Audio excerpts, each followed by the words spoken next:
simple greeting applies to everyone. Peace be upon you. It's gender neutral. It incorporates singular and plural. There are many other things which we tend to forget from our own historical tradition. For instance, you will note that Sharmila Rasool uses the word Ms. This is not a Western uh, invention. This is predates, it's ours. In Pakistan and many other areas, we call a lady, whether it is a child, widow, or a married woman, single woman, musammat, short MST, sometimes you write in judgments. So there are a lot of positives which we forget about our own tradition and culture. I'll just begin with the positives of that there are in the Constitution of the Islamic Republic of Pakistan. And I quote from the Constitution, and it says, steps shall be taken to ensure full participation of women in all spheres of national life. So this is part of a constitution, and legislation is subordinate to the constitution and must conform with the constitution, cannot conflict with it.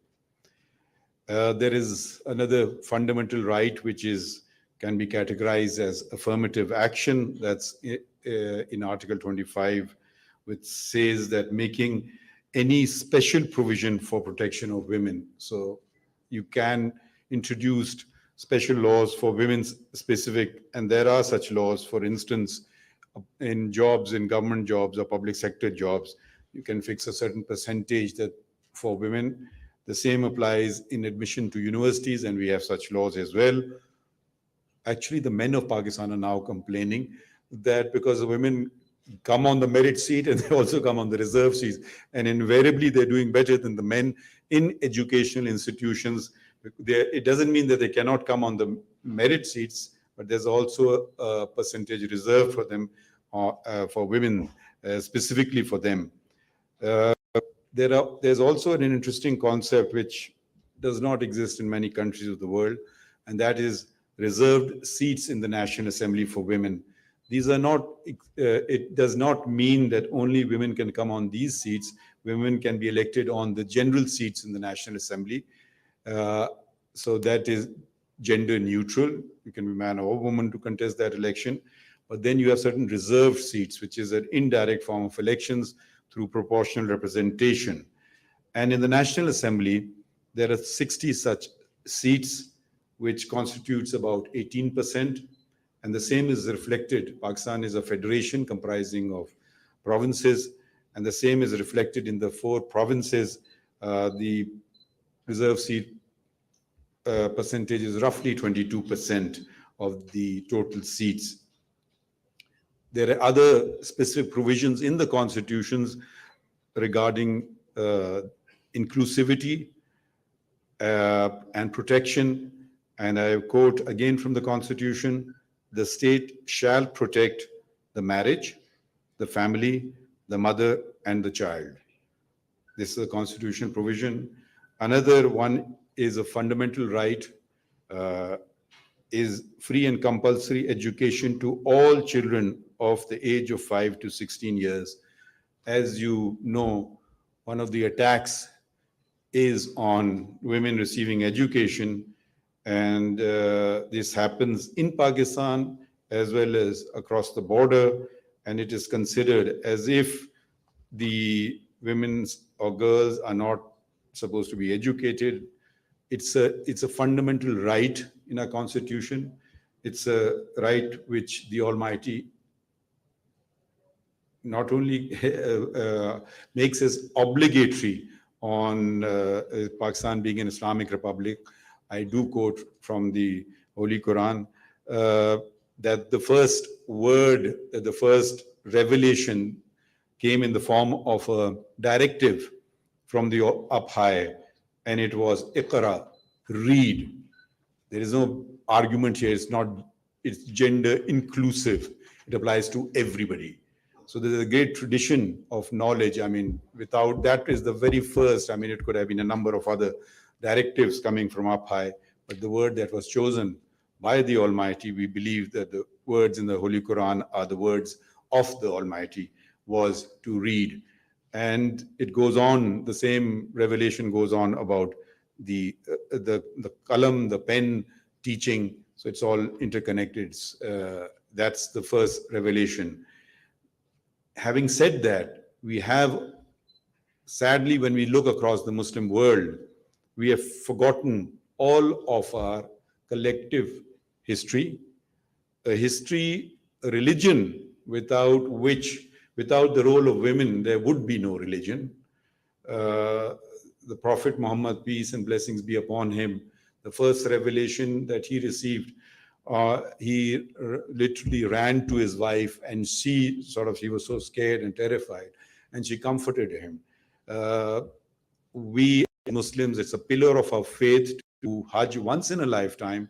If you can financially afford it, it was the running of a mother, and every Muslim has to emulate that example of running in the footsteps of the mother, the Sa'i at Makkah, where we literally run in the footsteps of Bibi Hajira, peace be upon her, and her son, the Prophet Ismail, peace be upon him.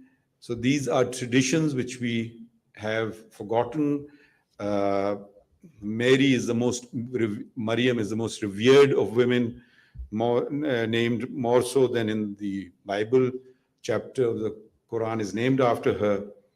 And many of the laws in Pakistan connect religion with the laws in Pakistan. For instance, there is, in the Pakistan Penal Code, these are the offenses that are that various offenses are compiled together in the Pakistan Penal Code, and all offenses, chapter 16, which is against the body, which includes murder, section 338F specifically states that where the language is not clear, you will be guided by the Holy Quran.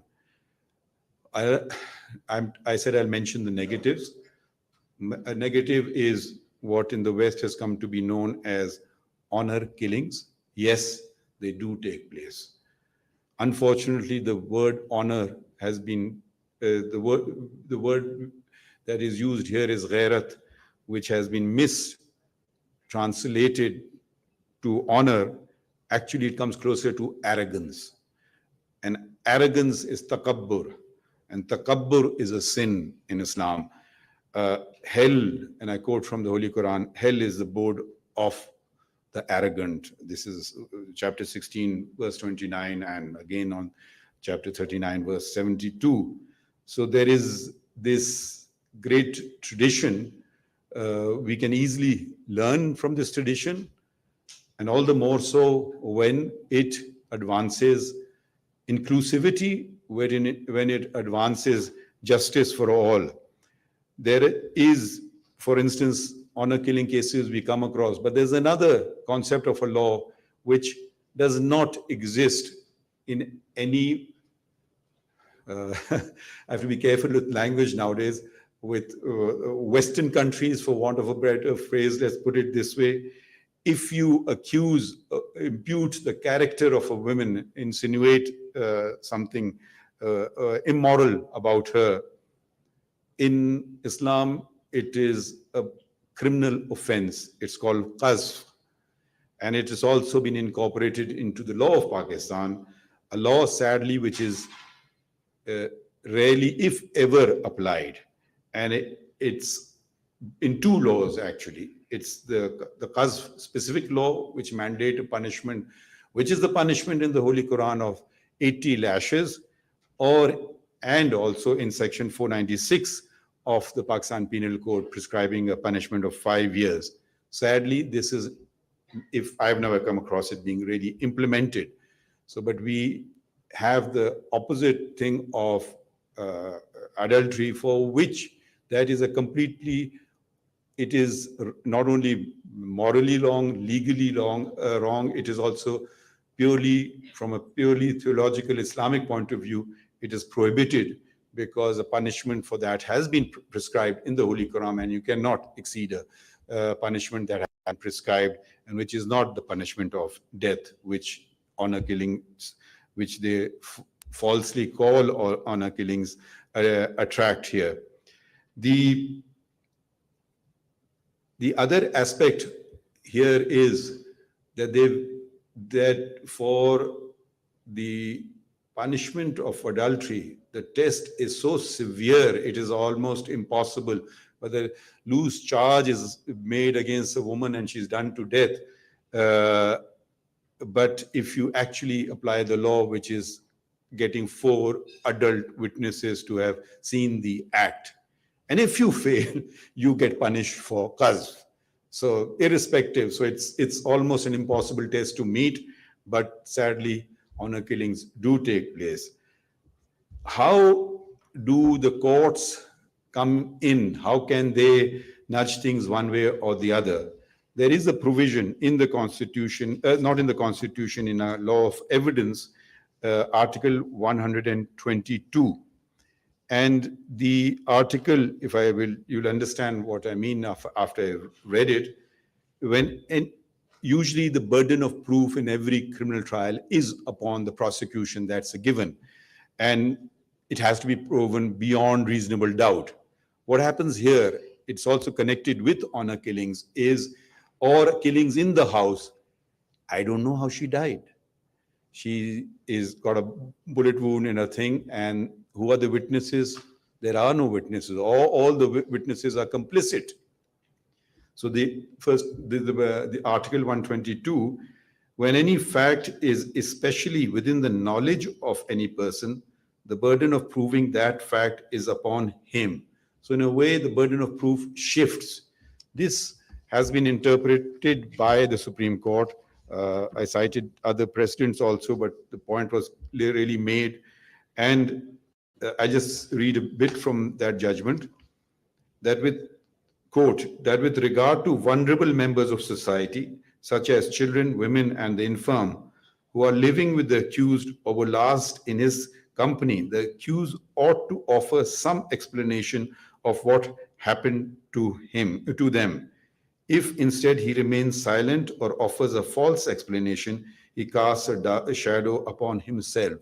So this helps in bringing the perpetrators of these kind of crimes against women to be made accountable.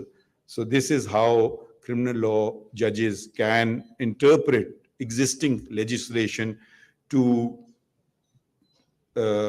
fulfill not only the laws of Pakistan, but the laws of the Almighty. Let me clear up a few misgivings also. Generally, and most Muslims are guilty of the same misunderstanding, is the evidence of a woman is half that of a man. Nothing could be further from the truth. The Quranic verse is there to protect the interest of women. So you enter into agreement with a lady and she doesn't quite understand what she's giving away with future financial transaction, and she gets stuck. The other verse, which nobody really refers to, it again connects with an allegation of adultery by a husband or a wife, by a husband against the wife, and there are no witnesses. So here the testimony of the wife has precedence over that of the husband, and this is Lian, and it is the chapter of the light, Surah An-Nur, 24th chapter of the Quran, verses 4 to 10. It is literally, he accuses her and he swears, and the wrath of the Almighty will be upon him if he lies. She swears and she does the same thing and he does the same thing, and the final one is the woman's say. So it's testimony, precedence is taken here of the testimony of women. The other aspect is another negative in our society is the law of inheritance, which is very clear cut. It's specified, shares are specified. You don't have to really think. These cases should take literally 5 minutes to decide and dispose of. Should never see the Supreme Court, let alone even the High Court. But the male members of society deprive ladies of their Quranic shares, which in addition to breaking the laws of Pakistan is a sin. and the matter takes forever to come to the Supreme Court. And because there's no downside, you keep the lady involved in litigation, and even if she ultimately wins, you will have had the benefit of the property for a considerable period of time. So what the judges can do, impose very heavy costs in this kind of frivolous litigation, or just before death of a father or a mother from whom one inherits comes this false gift that actually just before his death, the son comes forward and says, the property was gifted to me. Another device used to deprive women, and endless court are spent on this. And if the courts were very severe on not only costs, but on the applying the standard of proof, matters would get resolved very quickly. So there are many such cases, and I can go on. While there are positives, but there are also negatives. So these are the devices that one come and use, because the Constitution, I don't think there is any fault in the Constitution. The laws are also pretty all right. It is the application of the laws, and here the courts come in, and all of us come in, and how you apply the laws and how do they get a particular result. Another aspect is societal, which judges can't change, society changes. The founder of the nation, Muhammad Ali Jinnah, who we lovingly refer to as Qaid-e-Azam, the great leader, always because his marriage didn't last, his sister went with him everywhere. He ensured that in the highest body of the All India Muslim League, there was a lady you've seen in the photographs. And that tradition, unfortunately, is waning. And we don't see men who are in office accompanied by wives. This also has a very positive effect, in my opinion. So if we project, that is something which we can easily redress and resolve, all of us.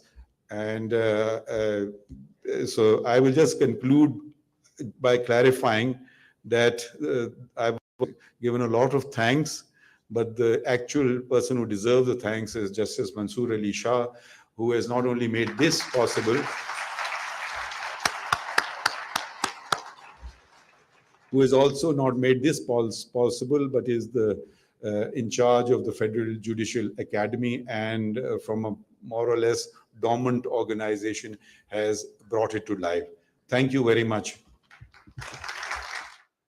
Chief Justice